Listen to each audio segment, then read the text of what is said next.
Check out the basic equipment of a flagger here.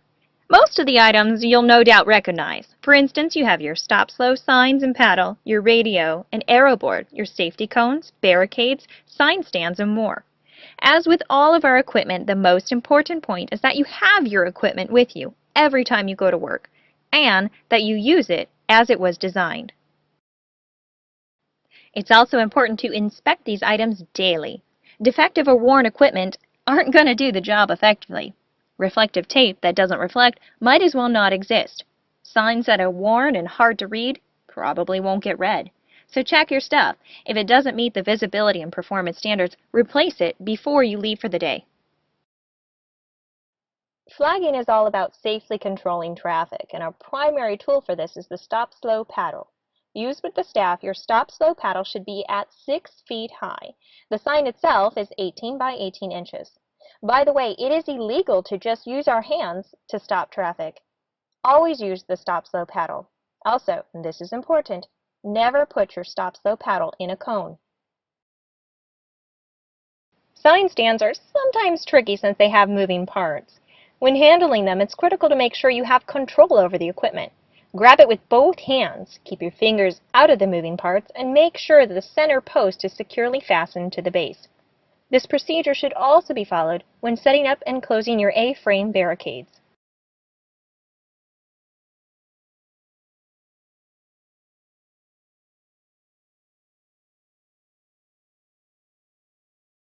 You'll be using cones a lot. We repeat, a lot.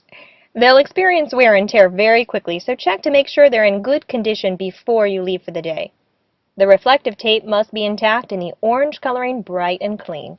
Cones that have excessive wear and tear need to be replaced. The way we communicate between flaggers is with two-way radios. Before you start your day, make sure the radios are working and that they have fresh batteries.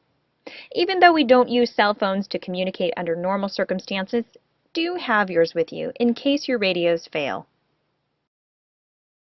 Communication is vital when you're flagging. Let's talk about communication between you and your flagging partner. Don't use words like no and go. Also, don't hold conversations over the radio. Your radios are to be used for work-specific communications. Anything else could be misunderstood and create a hazardous situation. Some common phrases we use are hold traffic, clear to send, sending traffic, and copy. Making sure communications are clear is likely one of the most important defenses in preventing errors at work. Using the three-way communication method, miscommunications can be avoided, and reliable, clear, and confirmed information can be transferred. It works like this. First, the sender gets the attention of the receiver, "Hey John," then clearly states the message, "Hold traffic." Next, the receiver repeats back the message in their own words. "This is John holding."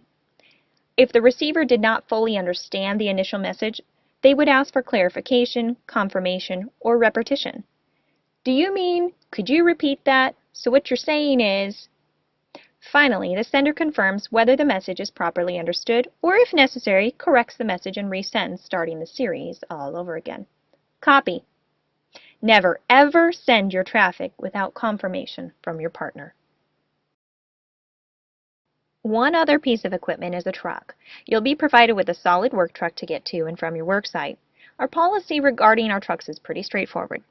Keep your truck clean. This means removing any trash or debris from your truck at the end of the day.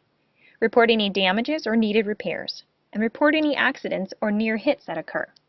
Need we mention, please drive safely.